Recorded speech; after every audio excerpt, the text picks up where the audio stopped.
Well, it is not every day that the Premier of our province describes a day as important in our collective history, but we have had one of those days. And today, that's what our podcast is about. I'm Marcy Markusa, and this is Manitoba.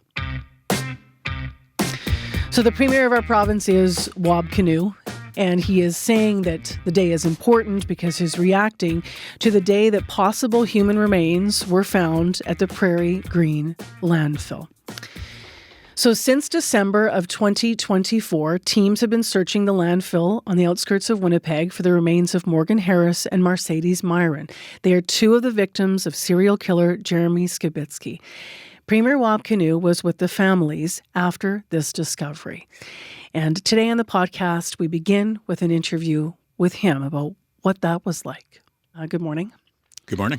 So those words, an important day, are not my language, they're yours. Mm-hmm. Can you put this in context for us? Well, I hope this is healing. And when I say healing, I mean, first and foremost, healing for the families who've been through a very difficult period of losing their loved ones and then having the issue play out so publicly and become very divisive at some points. Then to have to go through the trial and hear all the details, and then to go through the search, which itself has been very emotional for these family members, these loved ones. So, we're all the loved ones to the people that we know, and I hope Manitobans remember that we're talking about two families who are looking for their loved ones. But at the same time, when I say healing, I also hope it's healing for the province, too, to move forward. Again, there's a lot of uncertainty right now. We have to wait for this identification process to play out. But if this is, in fact, one of the women that we're searching for, if we're bringing closure to a family in Manitoba here, then I hope the fact that we have had tense moments on this topic over the past few years, where there have been moments where it's been difficult between neighbors in our province, then I hope that this helps to bring healing and closure on that level too, and that we can move forward as one province. Can I ask you some specifics of yesterday, and so much as is appropriate to share? Yeah. What was it like being with the families after the discovery, and were you able to do anything spiritual, if that was their intention, on site? Yeah, it was very meaningful and very, very powerful. At the same time, I think everybody would understand how people are still processing and still, starting to wrap their heads around what this news yesterday means for them as family members, what it means for the people who've been working on this project. I do also want to really commend and highlight the work of the search technicians, the forensic anthropologists, the people who designed this process, because it's a testament that we were able to make this,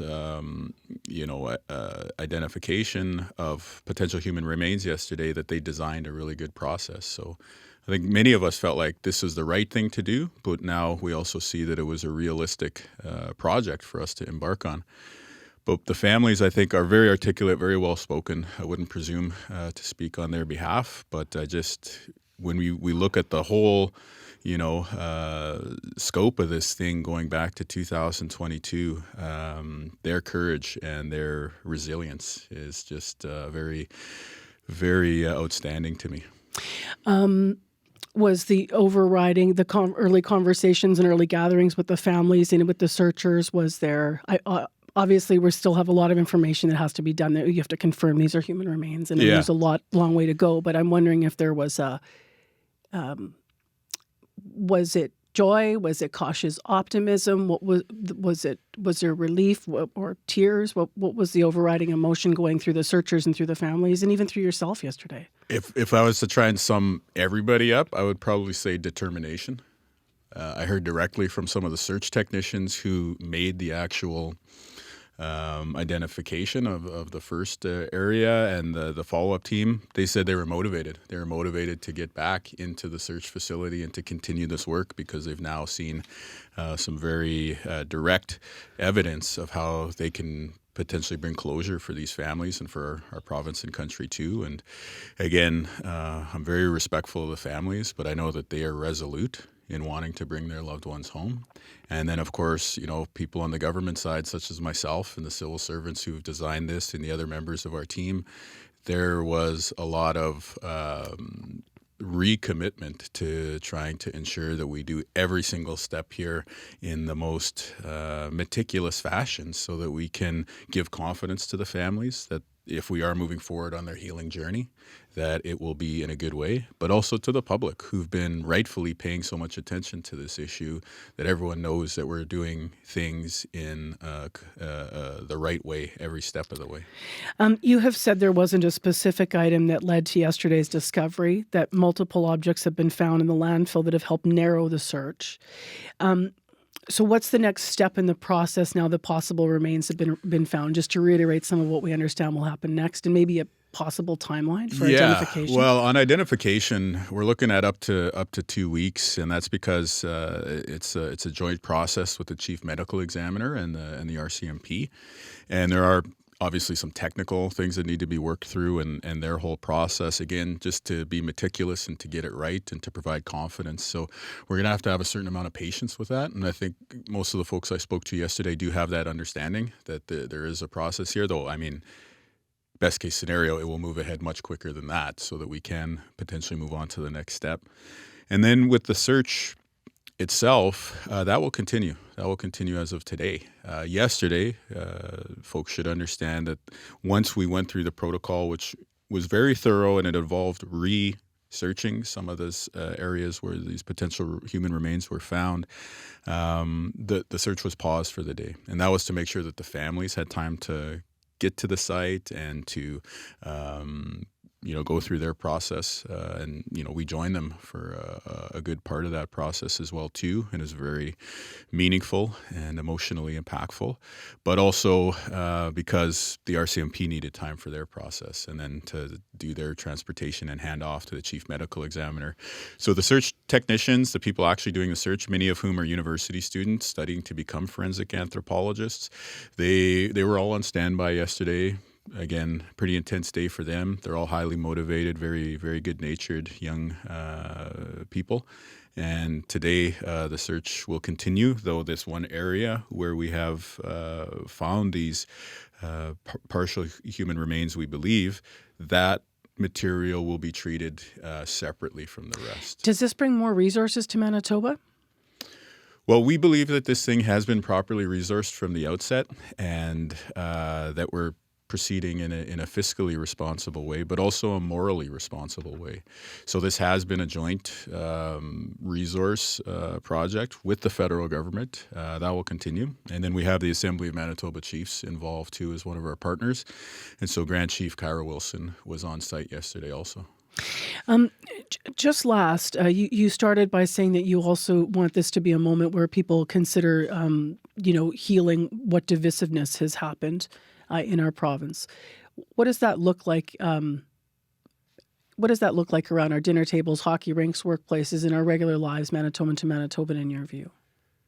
Well, there's going to be more clarity once this identification process moves forward in the next few weeks. But whichever way that identification process turns out, if it is for one of these families, if it is for another family that perhaps is not part of the conversation right now, I do hope that Manitobans just recognize this is a value statement about who we are. This is about us as Manitobans saying who we want to be as a province. And in my mind, we're a province where if somebody goes missing, we go looking. And even if it's difficult and even if there are long odds, we work hard. We have that blue-collar work ethic and humble attitude that is the nature of Manitobans. And we do our best to try and help our fellow neighbors. And there's a group of young women here who have lost their loved ones. And I hope we're also sending a message as a society that our society includes you in a very real way, and that they should feel empowered to participate fully and reach their full potential, just like every other Manitoban, because every child matters and every person in our society matters. We're about to talk to a family and a longtime MMIWG advocate now next on Information Radio. Premier Wab Kinew, thank you for being here live this morning. Thanks so much. Well, my next guest is Hilda Anderson-Pyrz. She's the chair for National Family and Survivors Circle from MMIWG, a longtime advocate and family member herself, who's been on our radio airwaves for many, many years in reaction to different stories about missing and murdered Indigenous women and Two-Spirit girls and youth. Good morning to you, Hilda. Good morning. What are your feelings this morning, and what were you thinking as you were listening to the Premier speak about this? Well, first and foremost, my thoughts and my prayers are always with the families who've been impacted, by the crisis of missing and murdered Indigenous women and girls and two-spirit and gender diverse people, and I'm holding them in my prayers, and sending them love because I know, with the announcement of the discovery of remains is brings a lot of trauma and anxiety to those families who have loved ones who are missing. So we have to, ensure that they're surrounded by community and supports and resources during this very difficult time as well. And, to the families, they're looking to bring their loved ones home, to honor them in ceremony and give them a proper burial as well. So I just continued to remind people that, we're using the language potential human remains. So there's still some waiting involved here. What's that going to be like right now? When we're in this moment where we're waiting, as the Premier said, it could be as early as 2 weeks where we find out, what was in fact determined to be found yesterday. You talked about resources that the family might need around them as this wait continues. What kind of resources? Trauma supports, cultural supports to provide them with, traditional medicine ceremony to help ground them as they're waiting, because that's a lot of trauma to endure.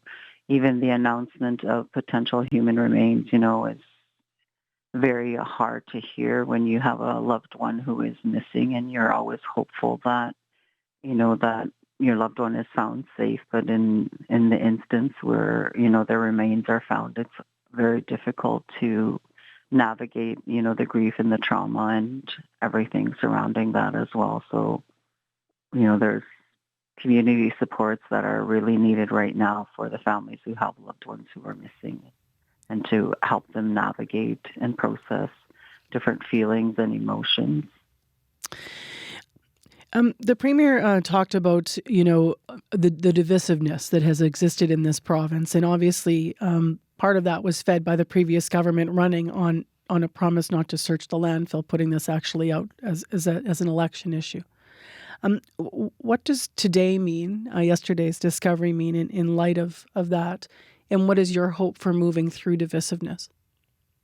Well, I think for me as an Indigenous woman, who is a mother, grandmother, I'm really hopeful that, each and every citizen in this province of Manitoba and across the country, steps forward and recognizes, how sacred Indigenous women, girls, and two-spirit and gender diverse people are, and that we have the right to live, we have the right to be safe. And it's really critical that our basic human rights are upheld in this country, and there's a real focus on prevention, healing, and wellness, that we shouldn't be looked at that in a way that we can be disposed of, and that an individual can campaign on the bodies of Indigenous women. That clearly indicates there is, a moral and ethical issue in the province that needs to be addressed as well, and, addressing systemic and structural racism as well. Are we making any positive gains on that front from your view at the grassroots level? I'm just curious if you've seen any improvement in how people are with each other, Manitoban to Manitoban, since the election now. 2 years ago? I think there is some improvement, but is it enough? Absolutely not. We're still going missing, experiencing violence, and dying at alarming rates. So I think there's a lot of work that needs to be done, but there has been investments and there has been movements. But is it happening fast enough? Absolutely not. We need to ensure that we're looking at, the crisis from a prevention lens and ensuring that those supports and resources are readily available and available 24/7, especially when we're looking at our vulnerable little sisters and women and two-spirit and gender diverse individuals.